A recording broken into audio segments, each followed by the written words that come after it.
Say hello to the bald guy. And bow down to your king. Welcome to Drive-By with Shooter. I, of course, am Mike Shooter Marcus. As always, hanging out in the passenger seat with me is none other than the king of nerds, Mike Forrest. What's going on, Mike? Not a lot, guys. Mike, welcome to the show, everybody. And a big show this is about to be. We had a lot of craziness going on. Superstar shakeup, and we're going to touch on that. Something I noticed last week, Mike, do you realize, and let me try not to sound too vain here, I always listen back to our podcast, strictly for research purpose, make sure we're doing what we need to do. If there's anything we need to tweak, I think you're insane if you don't do a podcast. That being said, it's just like watching game tape, folks. Just like watching game tape. Exactly. We, though, managed to get two Val Venus references in one show, and I'm just amazed by that. You see what we do for you guys? We do so much for you guys because we love you so much. Like, what other podcast that is talking current-day product gives you Val Venus references? I'll give you, like, 10 minutes to come up with one, and I bet you can't. I mean, maybe there's someone out there giving one, but if someone giving two per episode? Yeah, I mean, come on. It's nuts, man. Come on. So, I say Val we're going Venus's to... mom doesn't give you two Val Venus references an episode. Exactly I don't know right. if she does episodes of things, but if she did, she wouldn't. Exactly right. And I say we're going to act like our left leg is Christmas, our right leg is New Year's, and we're going to meet you at the holidays. What? Yeah. It's another Val Venus reference. There's 3 in 2 weeks. Boom. So, back to the meat of this. Superstar shakeup. A lot of stuff going on. A lot of stuff to talk about. And let's just be honest. We're gonna break this down for you guys. And we're gonna, I guess, give the good, the bad, and the ugly, right? That sounds about right. I will say there's not a lot of ugly, though. No, I would say there's not a lot of ugly. Now, let's start off with kind of looking and comparing the actual superstars that went to each show, and see if we can kind of figure out who went for who. I mean, on Raw, and let's be honest, on paper, when you read these names, SmackDown won, and we'll get to that in a little bit. But when you actually compare these names, it's a little harder to put who went for who. But you got like Jinder Mahal, who was at the time U.S. champ, going to Monday Night Raw, and then subsequently losing that title to Jeff Hardy, who then goes to SmackDown. I don't think that's an even trade. I didn't look at it like that. I just tried to find parallels with totally. things. I didn't necessarily think Jinder was the parallel for Jeff Hardy. Oh no, that's totally fair. I don't either. Okay. I don't either. I'm just throwing that out there because it was the first one on Monday Night Raw. Yeah, if you're looking at it comparatively as like an even 1-for-1, then it's not definitely not even. And not only does he lose the title, Mahal being he, pronouns pal, but Hardy wins it and then leaves Raw the next night to go to SmackDown. So, you know, kind of some funny business going on, some shenanigans, but not an even trade. But let's just kind of go over some of these names. Let's look at some of the women. So you got Ruby Riott, Sarah Logan, and Liv Morgan coming from SmackDown going to Raw. Okay, and you also have Natalya, who, love her or hate her, she's a veteran and she has good matches. Also coming to Raw from SmackDown. In exchange, on the women's side, you have on SmackDown Mandy Rose and Sonya Deville reuniting with Paige as general manager for Absolution. And you also have none other than the Empress of Tomorrow, Asuka, coming full-time to SmackDown, leaving the Raw brand. I think when you compare these, you literally flip both female factions, if you want to call them that. In my opinion, SmackDown got the better part of this, but that's just me. I think SmackDown got the better part of it just because of Asuka. Right. If they would have got... I'm trying to think of someone that's comparatively on Natty's level. Right, right. Are we going to say, like, Bayley? Sasha I mean, Banks, Mickey James, maybe. I would say Mickey James because I look at Natty more of a veteran, and I still look at Bailey and Sasha, even though of the newer women, they're still like early, like they're new to the roster, but they're the current main eventers. Yes. Okay, so if you just sent Mickey James in Absolution, they'd have lost. Right. Right, because I think Absolution and the Riot Squad, while they seem like the natural trade, Ruby Riot is the gem out of the Riot Squad, right? Yeah, that's why 100%. they're the Riot Squad. So Absolution without Paige is nothing really. No. So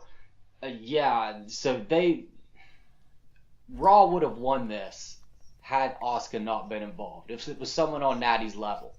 Yes, but I would agree with that. Simply because of the loss of Ruby Riott. But Asuka is a complete game changer. She changes everything. She makes this just such a lopsided trade. She does, and I want to interject this too. While obviously I agree with you, Ruby Riott is the diamond in the rough for the Riot Squad. I also feel, although Absolution as a group really it is what it is, I feel like both of those females on their own have so much potential, albeit different potential, so much potential to both be big-time stars. Mandy Rose is decent in the ring, and I feel like she's got like almost a power lifter body. She's a beautiful woman. She's going to get guys just for that, but she can compete, and she's built like... I feel like Mandy Rose is what they thought they had in Dana Brooke. And Sonya Deville, with the MMA background, I've been impressed with what she does in the ring. I'm excited for both of these women and their future in the company, and I think when you really break it down and don't look at it as a group and look at the individual parts, they were actually a better trade other than just the two of them for Ruby Riott, if that makes sense. Because if we're cutting out Liv Morgan and Sarah Logan, no offense to either of them, they have some work to meet these other guys or other women in their standard of their level of performance. Yeah, Sarah Logan is... I've often said she's terrible. Like, here's the thing. Don't sugarcoat it, Mike. Don't make it sound nice. She don't does cool things, man. Soften the blow. Like, I dig that headbutt she does, and she does some kind of like rolling takedown move I really enjoy too. But she's just so trash in the ring sometimes. I can't get away from it. Liv Morgan, I think, plays an excellent heel. She's obviously watched too much of the Batman animated series and is trying to be that version of Harley Quinn. Oh, yeah. But I'm okay with that. That's dope. I like that. That's fine. I like yeah. that. That's fine. That's Harley Quinn. That's the original version. So that's cool. I get it why you want to do that. It's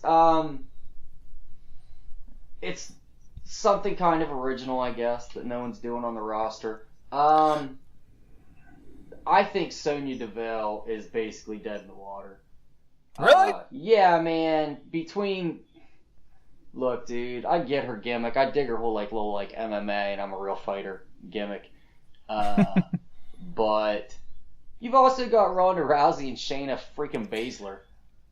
Well, that's true, but Baszler's on NXT and Rousey's on Raw, so I think that's a good flip as well. That's a good flip as well, but...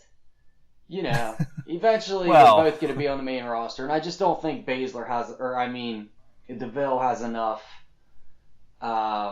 She's not Rousey. I like her. I think she's a good worker. I just don't think she has enough personality to carry herself afloat. In a world where those two are both on the main roster, but she's got a year. She's got a year to prove me wrong. Yeah, I can see where you're coming from. So we'll see. Time will tell, but. Just overall, we're definitely going to give that, if we're switching it like that, we're giving that to SmackDown.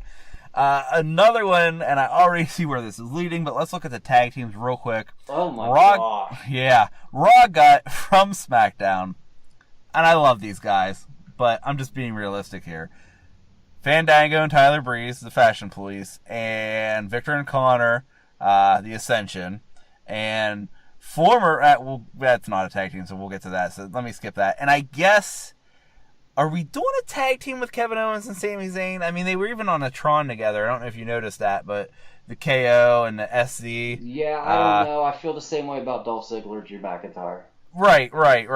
So, I mean, if those are all tag teams, the ladder we just mentioned kind of cancel out the the first two to being like that's pretty good. Drew McIntyre, Dolph Ziggler, that's it's Shawn Michaels and Diesel. I like it. Okay, Sami Zayn and Kevin Owens are fantastic. They were fantastic on SmackDown. They'll be fantastic on Raw, and I'm sure the storyline will go somewhere to where one of them turns on the other.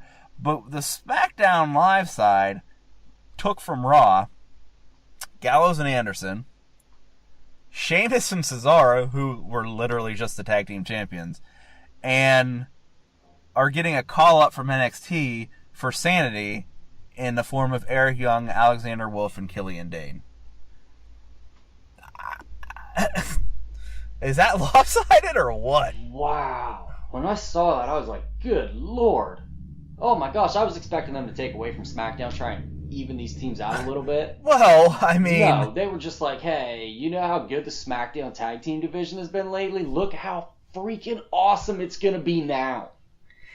And, I guess if you I guess you can look at it like this. I heard one of my personal favorite podcasters talk about should Braun Strowman destroy the Raw tag division. This was from Sam Roberts. I'm sure there's some of you that listen to us, listen to him. And he totally justified that the position that the Raw tag team division is in, it's okay for Braun to beat everybody. And I kind of agreed with him.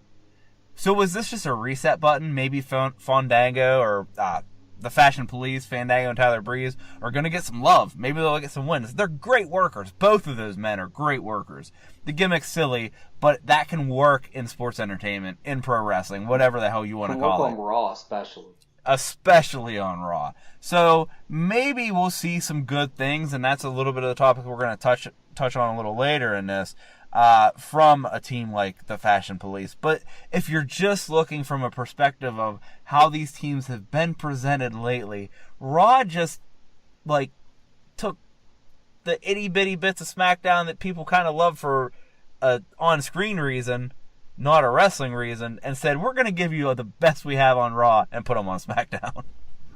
They really did take a division that's...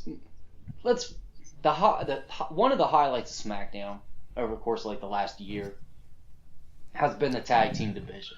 Absolutely. It's been incredible, the matches that they've been having. All the teams. I mean that from the top clear to the bottom. Every team's really been showing up for the SmackDown tag team division. What they've done now is just... They've taken this from a reason to watch to a reason you can't miss. I'm so curious what the tag teams are doing next week. This is one of my top 3 things that I'm curious about on SmackDown next week. What are we doing with the tag teams? Because we've got a lot of top-end talent. And this is the best tag team division we've had since the original brand split way back in the day. This is a solid tag team division. This is every bit as good as any wrestling federation, organization, company in the world right now. Yeah, I would agree with that. And, man, we get to watch it every week and see it play out. So, I mean, no matter how you look at it, it's exciting. Agreed. So let's take a look.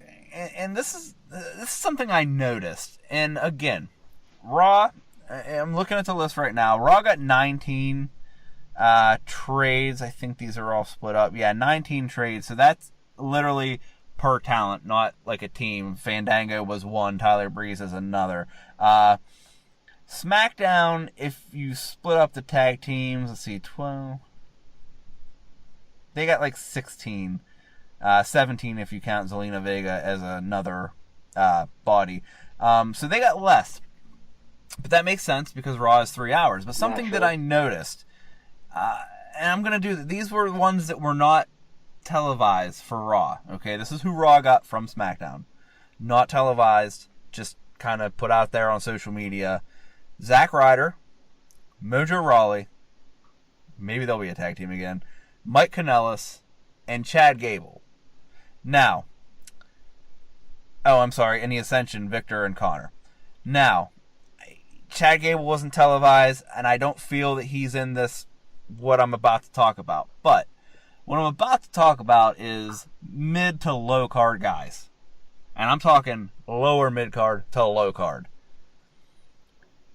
I feel like, because on the SmackDown side, the only one that's even close to that mid-card, lower mid-card to low-card is R-Truth, and that's because he's a veteran who just is there for entertainment, and at this point, that's really about it. If they need someone to fill a gap and do something impressive, he can do it, but let's be honest, he's there because they're giving him a job to say thanks for all the years of work. You know what I mean?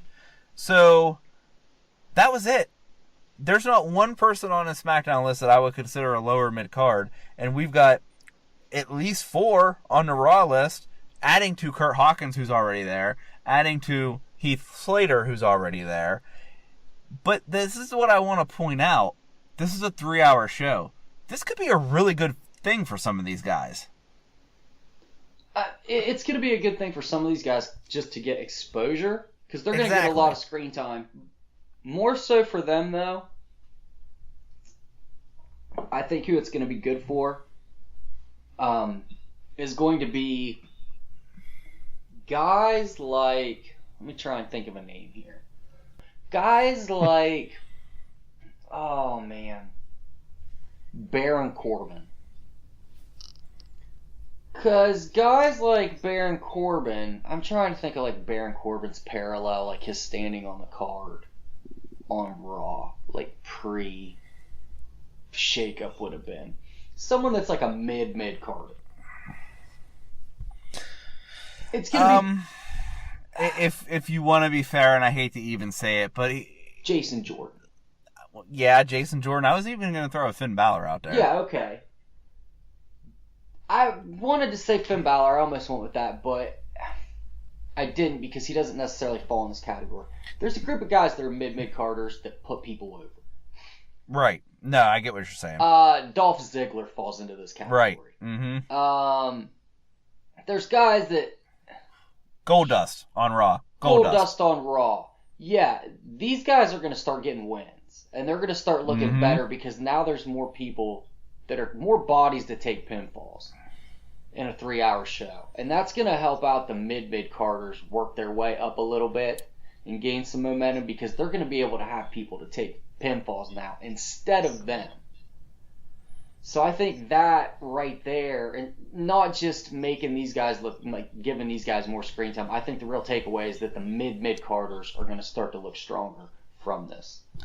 I would agree, and I think that's what we can. I mean, we have to hope for that. You'd hate to see these guys move just to not be on the card at all, or to just continue the same thing they've continued on SmackDown. So I hope for that. I hope that works out for them. Now, let's wrap this first part of the Superstar Shakeup up, and let's just do it, man. What are the standouts for you from Raw? Like the big, oh my God, they're from SmackDown to Raw, or from wherever they came from, I guess. My standouts are kind of like strange.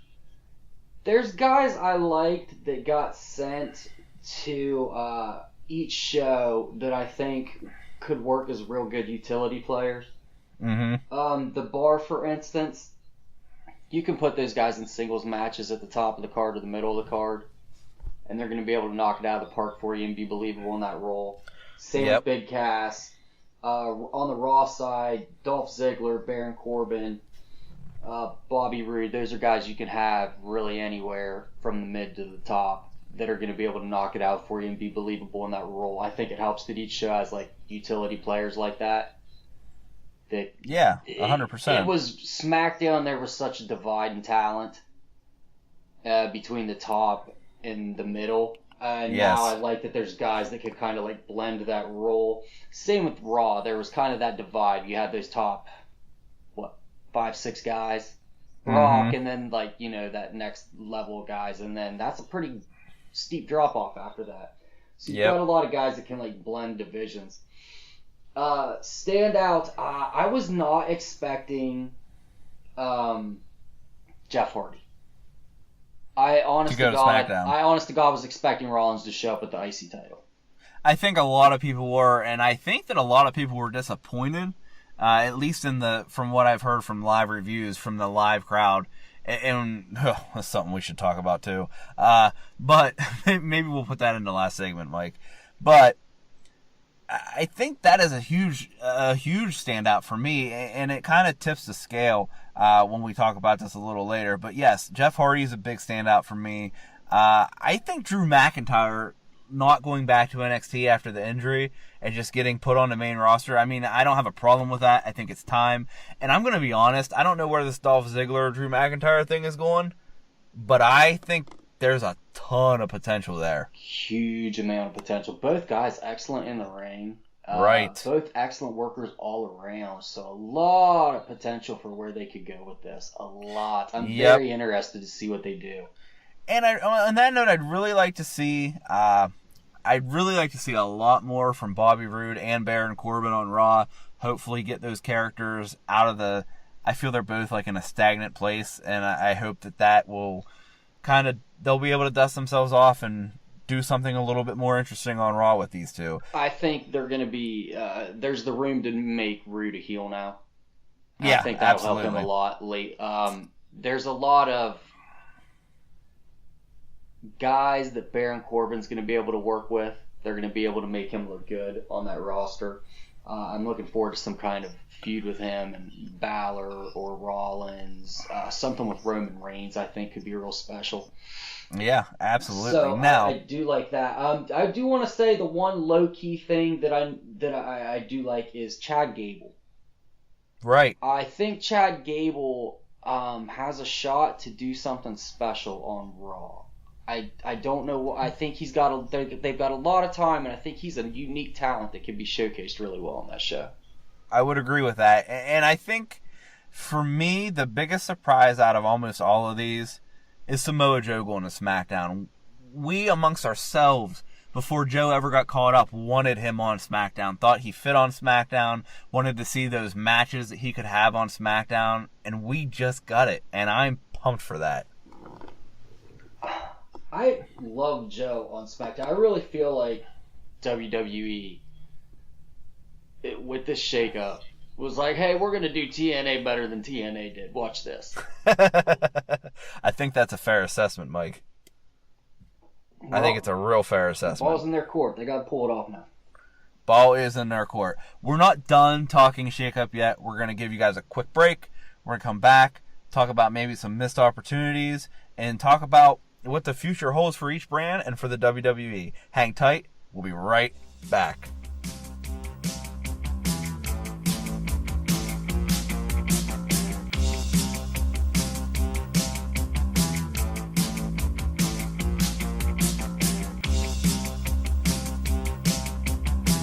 So, the shakeup, Mike, we can well, I could learn to talk. I might edit that, or I just might let myself sound like a dumbass. You sound like a fucking idiot right now, Mike. God, whole podcast room. We're gonna throw the whole thing away and start over from the beginning now because you don't know how to work your tongue. Yep. Well, there's a few people I could tell you would say otherwise. No, I talked to your wife when we went to the bathroom today. She was like, he doesn't know what to do.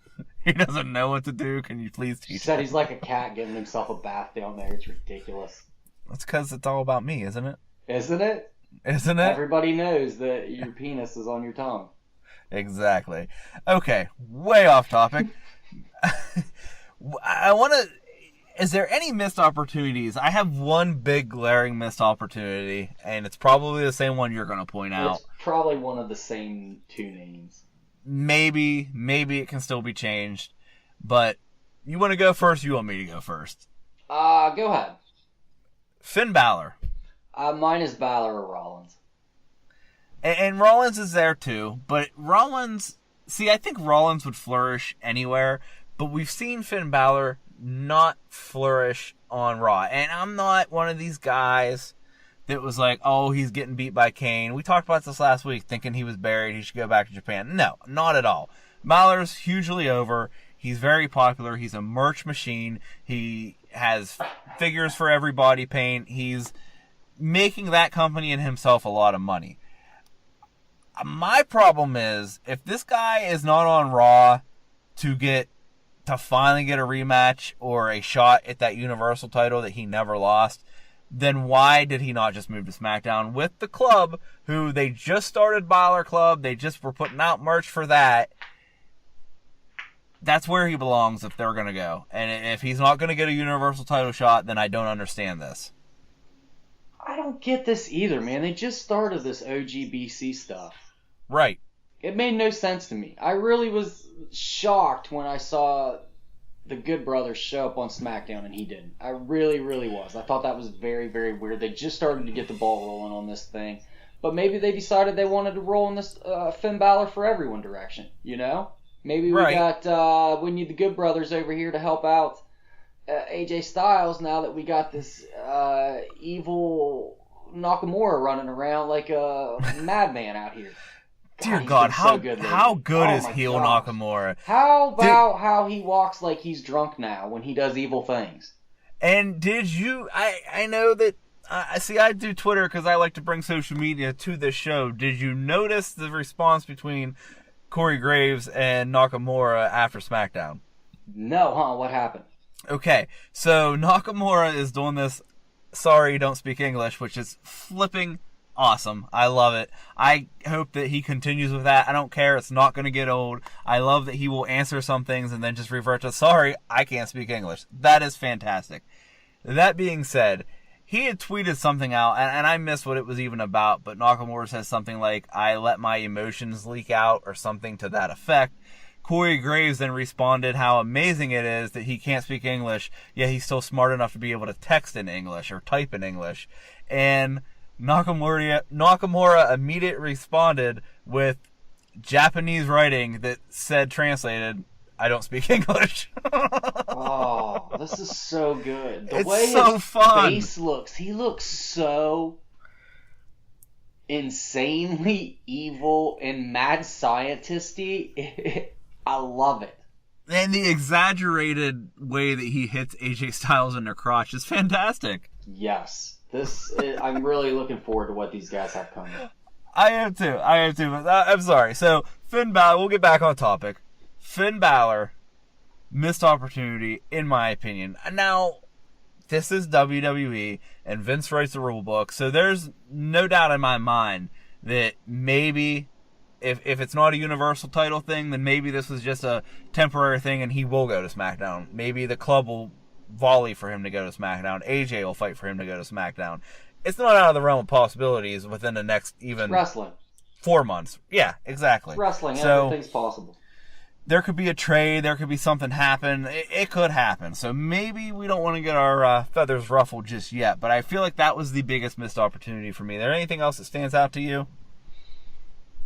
No, huh? I'm curious what this big cast thing's gonna end up being. Yeah. I'm interested to see how a Solo. This guy does not have the look, does he? No, man. And I said that, you know, I was kind of hoping. You look at a guy like Tomasa, okay? Yes. When it was an in shape guy, but a smaller built guy. Went away, went off the road, was injured, so had nothing to do but rehab and work out.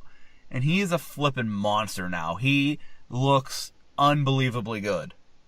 He looks like an evil pro wrestler should look like. Yeah, and I'm not even saying that the dude needs to be ripped, shredded muscle. But he just looks like a big tall guy that plays pickup games on a basketball court outside your old high school. He looks like a dude that used to be an athlete and does just enough to not be out of shape completely. And also, he just doesn't... Look, what is the deal with wearing his tights clear up to his belly button? It's worse than Peyton Royce. What is the deal with his hair being so stringy? Stringy, yeah. Gross looking.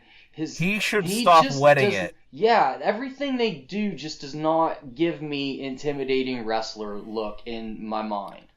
No, he just does not have it. He looks like he just got done playing a pickup game on the Memorial Day tournament at the local cookout, and now he's going to jump in a wrestling ring, and it's not intimidating at all. And I agree with you. And like I said, my hope was, well, maybe he'll at least get in better shape since he's been off for so long, and he didn't. I mean, he looks a little better, but he still doesn't look like a guy with his frame I feel has the potential to look. Was Kevin Nash ripped? No, he wasn't.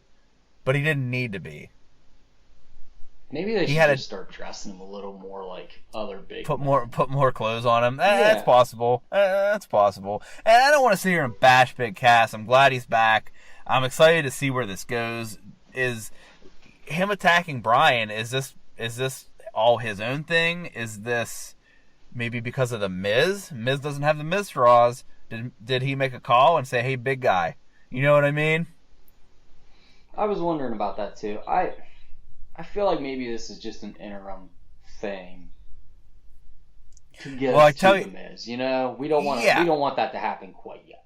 We've been doing that for like 2 years now. That's probably definitely a SummerSlam match. SummerSlam, yeah. Yeah, this is probably just an interim thing. I don't think the Miz is necessarily has to be involved in this, but he could be. I'm okay with it either way. But again, this could just be Cass just trying to make a name for himself, putting down the returning Daniel. Either way, this is just to get us to Miz. And it's certainly going to give Cass a lot of heat to work with. I mean, probably, no offense to AJ, probably the most over guy on the roster right now.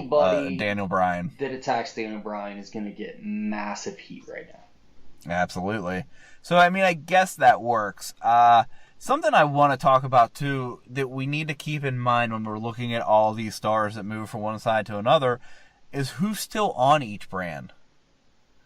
So, I mean, you look at Raw. I don't feel overall, on paper, they got the better end of this. But they have Roman Reigns. They have Seth Rollins. They have Finn Balor. They have Brock frickin' Lesnar. They are loaded on that upper part of the card. I'm sure that I'm forgetting some people. But you get what I'm saying. They have Ronda Rousey on the women's side. They still have Alexa Bliss. They have Sasha Bailey. And they have the new women's champion, Nia Jax. So they're fine on that side as well. And you look at SmackDown. SmackDown still has AJ Styles. They still have the Usos, which is the greatest tag team in professional wrestling right now. Hands down. Fight me on that. I mean, so... Suck it, Young Buck Marks. Oh, Mike just whipped it out on the table and was like, oh, eat it, you effing internet marks. Johnny Thick Dick throwing it down with the Uso Day One-ish t-shirt on it. Battle him in the comments. But, I mean, honestly, I think when you look at this, you have to look at who's still there. Again, SmackDown, like I said, Usos, AJ, Daniel frickin' Bryan, Nakamura, Raw, Roman, Brock. I mean, we could go on and on. Both of these rosters are so unbelievably loaded, and I think, amazingly, they did the right thing, and they didn't go... Raw did not destroy SmackDown and pull all the good people they had left. They left them there and put more good people on them for Road Dogg or whoever's in creative to play with, right? They just made better rosters for both shows. They made both shows better because Raw didn't need 6 title contenders. They need 4. SmackDown didn't need 8 dudes in the mid card. They needed more than 3 dudes that could compete for a title. No disrespect to Sami Zayn, but come on. The only thing that really got weaker was that Raw Tag Division. Right, which, I mean, we have the addition of AOP over there. We didn't really put the early call-ups the night after Mania on there. So, I mean, that's a strong one.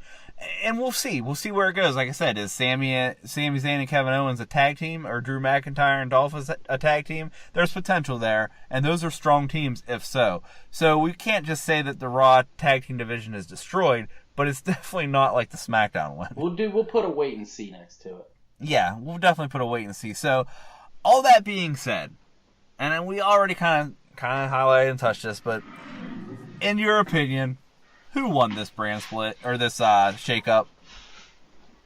SmackDown simply because they have their top end got better and their tag team division is just so unbelievably good right now. Overall, I think it evened both rosters out and made better shows. It's going to make them more watchable shows. But, man, that tag team division, I think, really puts it over the top. Yep. I think the tag team division and Asuka and Joe just set it to another level. And I would agree with everything else you said. Now we're moving forward, and we have these dual brand pay-per-views now. There's no more single pay-per-views, at least that's what we're being told. Backlash is the first one we're starting this. I've heard fans be worried. You know, Raw's 3 hours, SmackDown's 2 hours. Now all these huge guys and girls are on SmackDown. We're not going to see them all. We're not going to see all these guys on Raw. And then we do these pay-per-views. How in the world are we going to get every one of these champions on the card, this and that and the other? I'm absolutely not worried about this at all. This actually makes me more hopeful. You know why? Because back in the day, we didn't see Hulk Hogan on TV every single Monday night. We didn't see every champion fight at every pay-per-view and defend every title all the time. I think this is going to give a lot more guys time to shine on TV and a lot more time for these championship stories to develop on TV for the shows, for the pay-per-views. Yeah, I agree. I think they're saying they're going to make them all an hour longer, right? I don't know if that's been confirmed or not. Let's run with the idea that it's not been confirmed. 4 hours is a long time, guys. It is. 4 hours is a long time. And how many, I guess, bullshit matches were in a 4-hour pay-per-view? Quite a few. I mean, are you really going to miss? Like, and it's sad that some performers aren't going to get pay-per-view checks, but are you really going to miss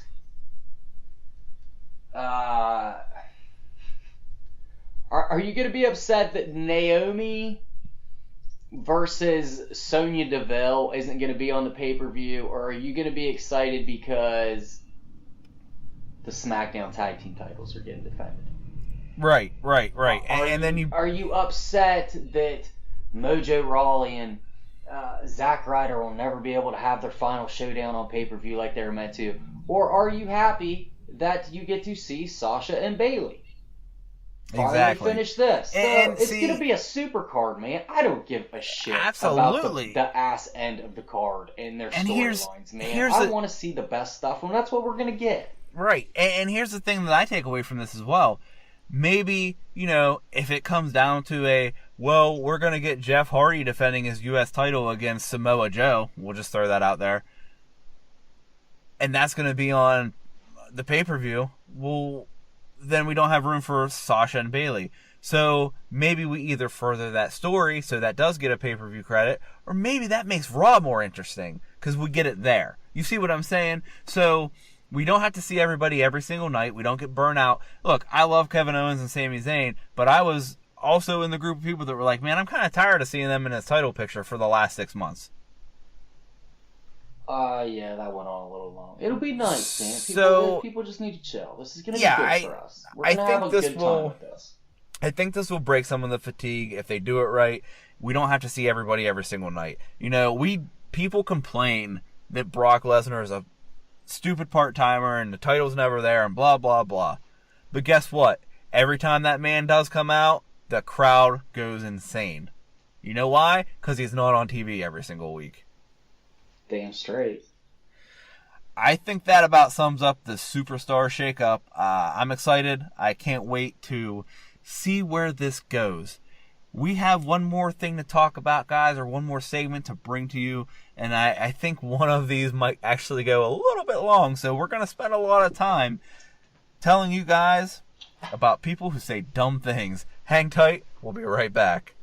60% of the time, it works. Every time. How's the fucking prison on planet bullshit in the galaxy of this suck camel dick? Never go for retard. Welcome back, guys, and it's time for our favorite new segment, Who Says Something Dumb? Who do you think says something dumb this week, Mike? Was it An old superstar who says dumb things Ooh. regularly. Oh, you want to start there already? Just to keep his name hot. Mike's going for the big guns. Not named Bret Hart. Well, you're going for the big guns. Okay, so, you know what? I think you're even more prepared than this than I am. I'm going to let you go ahead and take the lead on this, King. Breaking news. Superstar Billy Graham, not a fan of Ronda Rousey. Headlines, fresh off the presses. No, okay. So, Billy Graham, if you guys aren't familiar, Billy Graham, like everyone's grandpa, has a Facebook account now. Yeah, old people shouldn't tweet or Facebook, but yeah. That's ageism, and he does not speak for both of us. You know I'm right. Billy Graham frequently lets dumb shit roll off his fingertips on Facebook. He's one of these guys, much like the aforementioned Bret Hart, who is hypercritical of today's product. It'll never be as good as it was in my day, blah, blah, blah. Much like anyone approaching 40 thinks about anyone younger than them. I can attest to that, sir. So, Billy Graham took to Facebook to discuss his displeasure with Ronda Rousey, or as Billy Graham calls her, Ronda Lousy. Yeah, that's unbelievable. That's you're so funny. Mm-hmm. Okay, so I'm gonna go ahead and read what Billy Graham's thoughts were, and we're gonna take breaks and we're gonna discuss this in depth. So, he starts off, Ronda Lousy versus Triple H. First off, I don't know what Billy Graham's voice sounds like, so I'm not gonna do a Billy Graham impression, just to show you how insignificant Billy Graham is in the grand scheme of things. You mean fake Hulk Hogan? I'm a lifelong wrestling fan, and who the fuck is Billy Graham? I can't even think of a Billy Graham anything I've ever watched in my life. Okay. Yeah, I'm with you. So, first off, to the fan who wrote, I find Ronda's use of Piper's gimmick nauseating. You, my brother, are dead on, my man. I find it a total insult and absolutely reveals that she does not have an original thought in her head. Damn, can't she be an original at anything? Huh? Huh? What? What? Yeah, what are you talking about? Okay, so, when has she not been original? Well, you don't use gimmicks in UFC. Yeah, well, and then how has she not been original prior to this? She used Rowdy Ronda Rousey in UFC and was, when that name was suggested to her, was not cool with it because of Roddy Piper, and then befriended and talked to Roddy Piper, and not only did he give her his blessing, he said it would be an honor for her to use it. He talks about her like she's a created video game character where you just completely mapped another character's moves on someone else. Yeah. Oh my gosh. This shows you how shallow she is. And by the way, I am a fan of females being in the main event. Yeah, that is why I put up this photo of Amanda Nunes kicking her ass in 48 seconds. What? How does being a fan of females in the main event mean, okay, so this was a main event fight, and that's why you put it up here? But you didn't put it up here because you support women being in the main event. Put it up here because it's Ronda Rousey getting knocked the fuck out, you piece of old shit. Yep. She looked pitiful. A TKO in 48 seconds on December 30th, 2016 by Nunes, a real fighter, and Rousey just a jobber. What? They created a whole women's division in the greatest MMA promotion to ever promote MMA on the fucking history of MMA simply for her and a little bit for Chris Cyborg, but she never really caught on, so whatever. They created it for Rousey. Are you serious? She's a jobber. She's a jobber. She was undefeated champion for what, 3 fucking years? Oh yeah, she's a jobber. Please tell me, Billy Graham. Please tell me, Billy Graham, about how an undefeated 3-year jobber is a 3-year fucking title holder is a jobber. Oh my gosh. So, Moving on from there, he says, speaking of jobbers, I read today a quote by Meltzer. The only fucking smart thing that this asshole has to say in 4 paragraphs of nonsense is when he calls Meltzer a fucking jobber. I was just going to say, wait a minute, I might change my whole take on Billy Graham. No, right you there. won't. It's just that one sentence. I And know. it's not even I one know. sentence. It's just like half a sentence. Speaking of jobbers, I read today a quote by Meltzer that shook me to the core. Did it, Billy? It shook you to the core, huh? It goes as follows. There was a rumor going around by WWE officials prior to Mania that Rousey was going to make Triple H tap out to her armbar finisher instead of Stephanie McMahon. Let me stop you right there. Someone had a brilliant idea about that on this podcast, didn't they? Yeah. I think someone did have a brilliant idea about that. I think that was you. I think it was. Anyway, so sorry. I'm going to take this as disrespect and a personal offense, Billy Graham. I'm coming for you, sucker. I do too. So he says, it appears the company went in the latter direction specifically due to storyline continuity reasons as Rousey attacked Stephanie's arm the next night on Raw, whereas Triple H is not a regular on-screen character and disappeared for now. What? Miss Lousy was going to make H tap out? This would have been received as well as a cement truck full of pig shit being dumped on the Mania 34 fans. God, folks, what is the WWE thinking? Motherfucker, were we watching the same WrestleMania 34? Were you Apparently sure not. you weren't watching one that was like streaming on Twitch that someone created on 2K18? Because when she locked that armbar on Hunter, the place erupted! Yes. And a bigger pop than Billy Graham has ever fucking heard because Ronda Rousey just basically main evented a match against 3 former world champions in front of 75,000 people, and Billy Graham ain't never sniffed the north side of fucking 15. So, we continue.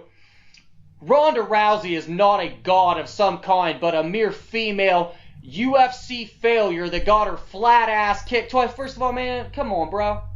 We're gonna make this a physical looks thing.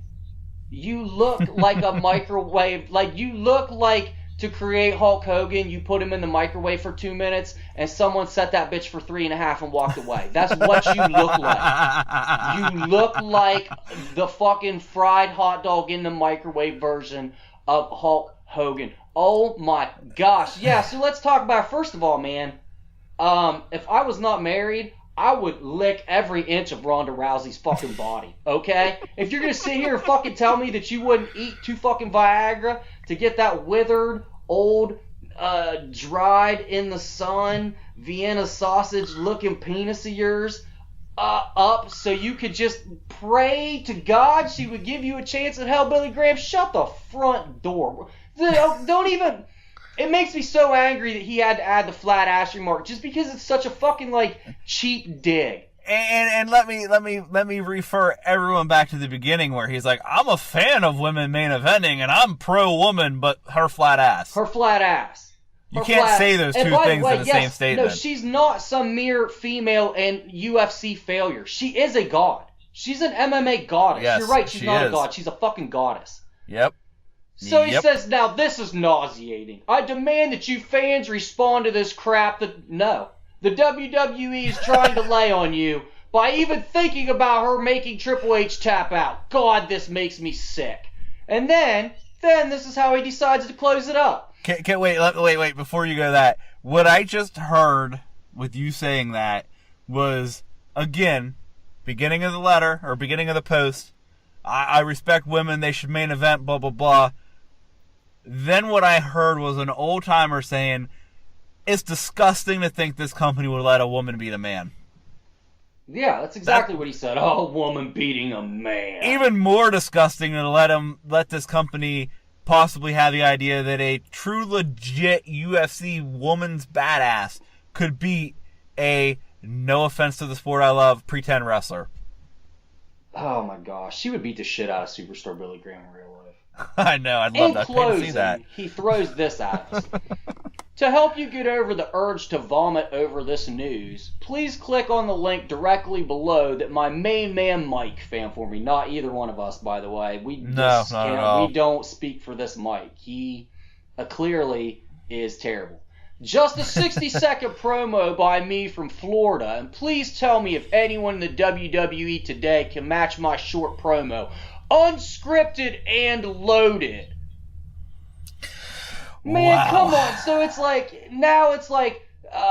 now also gonna take a dig at the whole company. And put myself over. And put in the myself process. over. Now, I didn't watch this video. No, but I'm wishing I would have now. But I've got it all loaded up right here for us, guys. Oh, no. We can all take a listen together. You see what we do for you here? This is what we do. You see what we do. And, of course, now we're having technical problems and it's not loading. Oh, here we go. Okay, so let's go ahead and fire up old superstar Billy Graham and see what old SBG has to say out here looking like a fucking idiot. Billy Graham, another member of the Graham Dynasty Joint. The people want Superstar Billy Graham. You said it correctly. You and Mike said it correctly. The issue has not been resolved. The issue is continuing.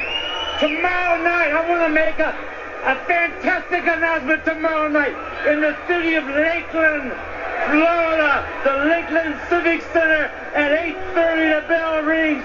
Superstar Billy Graham and Wahoo McDaniel will face the devil! The devil, Kevin Sullivan, and the rest of his family at the Lakeland Civic Center tomorrow night.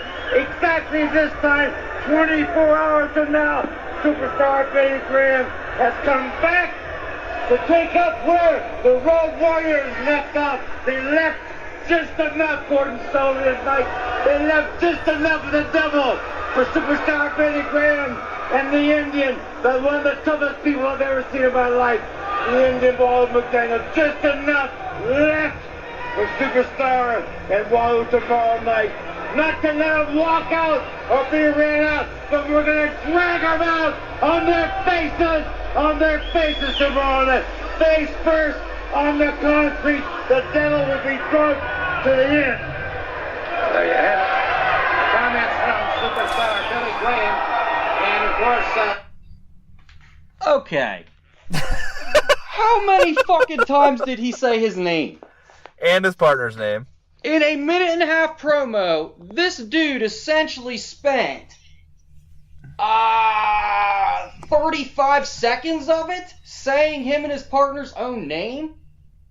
And he's going to tell us that that is better than anybody on the main roster right now. Apparently you just yell and repeat your name a lot and you get over? And he just say, you know what I'm saying? Like, what? So he thinks that was better than Kevin Owens and Sami Zayn in The Miz, what they did on Monday? Dude, that's not better than Roman Reigns walking into a ring of chorus of boos for 4 minutes and then just saying it's my yard now and walking out. Maybe his best promo ever. Yeah, Simply for the chorus agree. of boos and the attitude he gave afterwards. Mm-hmm. Yes, so Superstar Billy Graham, if you're listening, which you're not, but maybe this will make it to your ears one day. Please go kill yourself. And not your real self. Your wrestling self. Because your wrestling self has lost his damn mind. What? Yeah. Okay, so aside from everything about Ronda being wrong, you were also just wrong at the end there about, hey, look at this. Look at how good I am. Look at how good I am and how much better I am than everyone. You turned it on and you were like, that was shittier than an Ascension promo. And not one where they're like being funny, one where they're like, oh, we're the Warriors from the Wasteland. Right. He greatly overestimated his promo skills and greatly exaggerated them all at the same time. Oh. Yeah. I'm done shooting on Billy Graham. You got anything else to add on this old dickhead? Nah, I mean, I'm right there with you with everything. When I saw this and I read this, I just thought, I cannot believe that I'm reading this. It makes me sad. Like, I never want to be that old guy. Like, I'll sit here and I'll say, music today isn't the same as what it was, and I do firmly agree with some of that. That being said, I can still accept things that are new, and I don't want to be the kind of man who grows up or grows older and just hates everything that's not like it was when he was young, and that's what this is. Oh, that's and totally what this is. You can't sit there and be mad because stuff has passed you by, because that's what happens. That's life. It's the way it is. And you can think that you have an informed opinion on something, but when you're that far off, like, it'd be one thing if when Ronda put that armbar on Triple H, everyone booed, but that's exactly the opposite of what happened. Like, so you're clearly pointing how out of touch. People want to talk about Vince McMahon being out of touch. If there's someone out of touch, it's Superstar Billy Graham.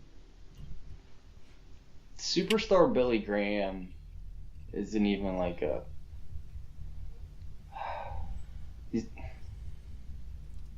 I'm done with it. Let's move on. Billy Graham brought somebody up, someone who we agree sometimes with Billy Graham is not the best. Meltzer has his place in the wrestling world. Let's not pull any punches here. Let's not completely just discredit this man. He does. He totally does. However, we have a problem with to throw everything at a wall and see what sticks. But this is what I had a problem when I see on Twitter the day, literally hours after it's announced breaking news, we in the wrestling community have lost Bruno Sammartino. Passed away at age, I think was he 72? 82. Or no, 82. I'm sorry. It was the guy from Full Metal Jacket that was 72. I apologize. Arlie Ermy. Gunnery Yes. Sergeant Arlie Ermy, and I thank you to show him the respect he deserves, sir. Yes. And both of these men, two different businesses, living legends, and personally, both of them gone too soon, and sympathies to both their families. That being said, the day, literally Sympathy hours to after Bruno's family. I've heard Ermy's family Yeah, are real sons of bitches. they might be. Funny story, just today at work, which is not today, because I don't work Saturdays, and that's when this show drops, but breaking the fourth wall the day we recorded this, I found out that one of my contacts at one of my businesses is his wife is goddaughter of Bruno Sammartino. No kidding. Was she No devastated? kidding. I don't know. I didn't talk to her. I talked to her husband, but Dude probably got like 50 god kids. yeah, it's a good chance. But we'll talk about that off air. I just found that interesting. Anyway, hours after this news I've is got announced, two. I've got one I've literally never even seen in person. fair enough. Hours after You it's think I'm announced, gonna take that kid if they die? I don't know, you little motherfucker. Better go down to the home. Hope you ain't too old to get That's adopted. horrible, Mike. That is horrible. Anyway. Oh, I know who's not being the godparents of my twins. New number, who dis? Meltzer reports hours after Bruno Sammartino it's announced that he passes away. This is his tweet, and I'm quoting.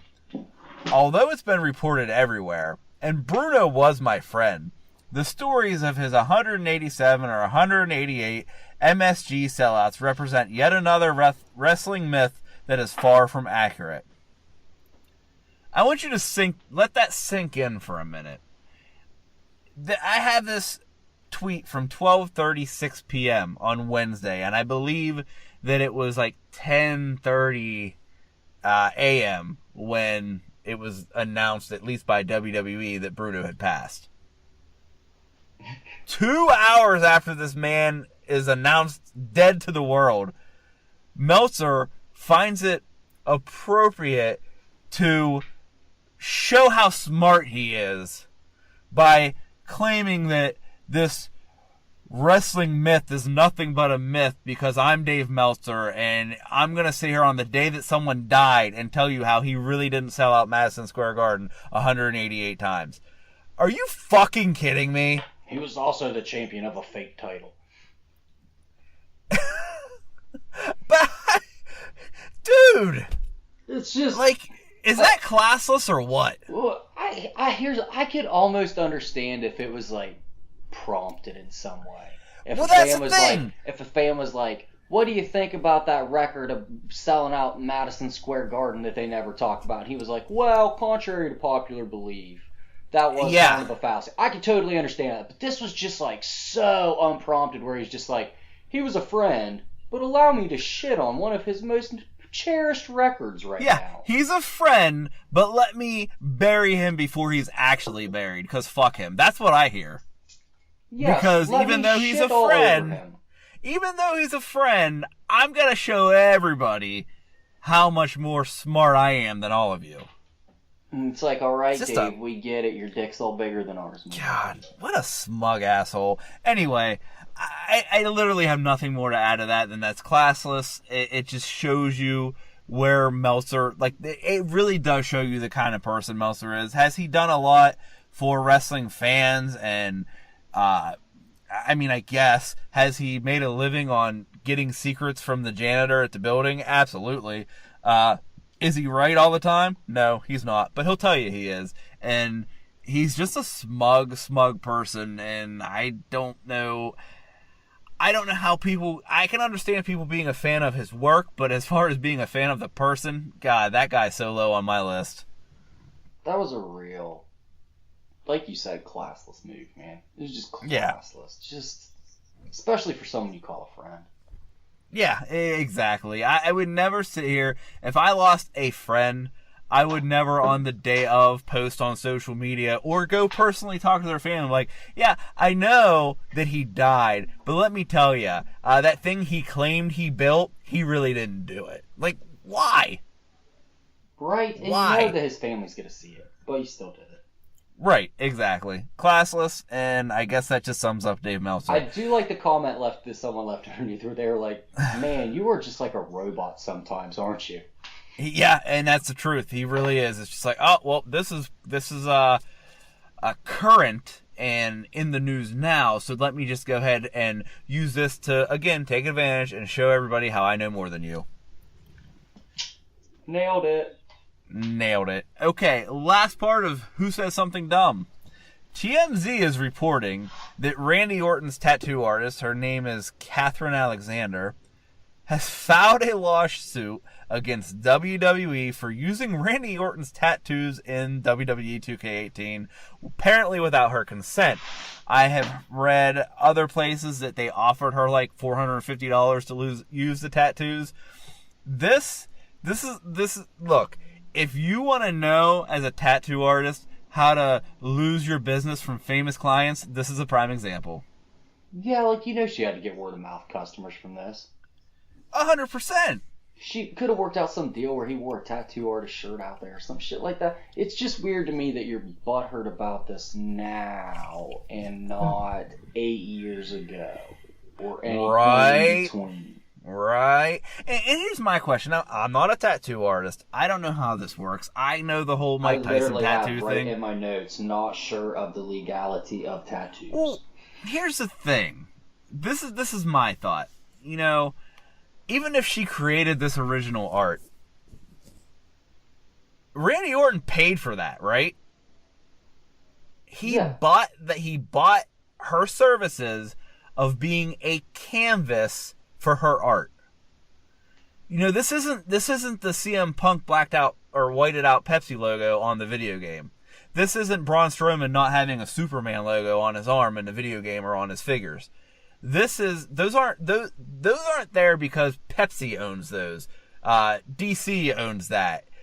You know, as far as the Hurricane, I don't know if the Hurricane's been on any video games recently, but he has got a Green Lantern tattoo. That's not on there because that belongs to DC Comics, right? That's not what this is. Technically, it belongs to Warner Brothers, but whatever. Okay, whatever. But you get what I'm saying? That's not what this... Just throwing out some nerd knowledge just to sound cool. Alright, nerd. But anyway, that's not what this is. Those are not available to be on video games, figures, t-shirts, merchandising, whatever, because WWE cannot use that to quote-unquote make money because they don't own it. Randy Orton owns his tattoos. They're his. They're on his body. And they're not a trademark item. I don't know that she owns a trademark for that art. I'd venture to say she does fucking not. Well, Mike, So- I'm going to let you know what I did today, bud. I made a phone call to my tattoo artist. Oh, did you? Yeah, because as you know, I have a few tattoos. I have what people without tattoos call a lot of tattoos, but what people with a lot of tattoos call a few tattoos. A few tattoos, fair enough. So I put in a call to my tattoo artist today to figure out some legal scenarios with this situation. Mm-hmm. He did not answer the phone. So I don't have any kind of inside information to go with, but I did make an attempt. So Well, I thanks. just wanted you guys to know that I tried, and I kind of See? wanted to tell a story that led somewhere, and you thought was going to have a cool ending, and it just really went nowhere. You totally pulled one on me because I was like, oh, this is going to be awesome. I actually thought about reaching out to a local shop as well and just literally didn't have time. But see, you can tell we're putting effort into this, guys. We do a lot of work for you guys, even when it doesn't pan out. Yeah, man, that shit's long distance. But yeah, exactly. The Right, way and I that know there's no such thing as like long distance charges anymore, but Yes, when I yes, called, there is. I called at noon, so that You was can- using up my daytime minutes. there's no daytime minutes anymore either, Mike. Yeah, I know. But it's fine. We get it. But, like, in all honesty, as an outsider's perspective, I'm not a tattoo artist. You're not a tattoo artist. This is insane to me. I look, and I can't think of the guy's name. Undertaker's tattoo artist. I think his name is Mark Booth. I could be wrong. I'm not big up on my tattoo artist. He's a very, very famous tattoo artist. I know that this artist has a thing where he comes to your house. Like, he comes to your house for a few days to do the sessions because he wants to get to know you, and that's just what he does. It's his thing. And he's very particular about what kind of work he does. And the name's really escaping me, but Undertaker, I believe, gets all, if not the majority of his tattoos from this man. And I've never once heard there ever be a problem with his tattoos being on figures, with his tattoos being in video games, anything. And this is not like I've never heard of this woman. I've heard of this guy, even though I can't remember his name, and I'm sorry. Like, it blows my mind. Like, there's got to be more to this. Like, she's in trouble, she needs money, something. Because, like you said, he's been in video games for how many years, and now this is a problem? Yeah, the whole thing just seems a little shady to me. It The does. whole thing. And again, to me, also, it's Randy's skin. Like, if she wins this lawsuit, what the hell does that mean for the rest of the guys, girls, in WWE, in pro sports, in any kind of entertainment? Like, you get what I'm saying? Like, is The Rock not going to be able to have his tattoo shown when he's in a movie? Well, I was wondering too, how far is this going to extend? Because you've got Madden, NFL players Right. all have tattoos and that. Right. Lots of wrestlers have tattoos. Lots of things that tattoos get shown in. So I don't know. I don't think it goes anywhere, to be honest with you. Yep. And I mean, I hope that it doesn't, because it just seems absolutely silly and ridiculous. But I guess time will tell, Mike. Time always tells. Time always tells. And time has run out for this drive-by. It's been an awesome talk. Mike, I really got to say, I hope we find more Billy Graham quotes, because that was super fun to hear you just go the fuck off. Yeah, it was nice. I like to make fun of old people. It's Well- probably one of the top 3 or 4 things I'm best at in the world. I'm not sure if that's going to win us any older fans, but I'm sure the Man, young fuck, segment will. Fuck them. They don't know how to work podcasts anyway. Well, there you go. But that about covers it all for me, unless you got anything to say to these wonderful people listening. Nah, I hate all of you. Well, that's fair.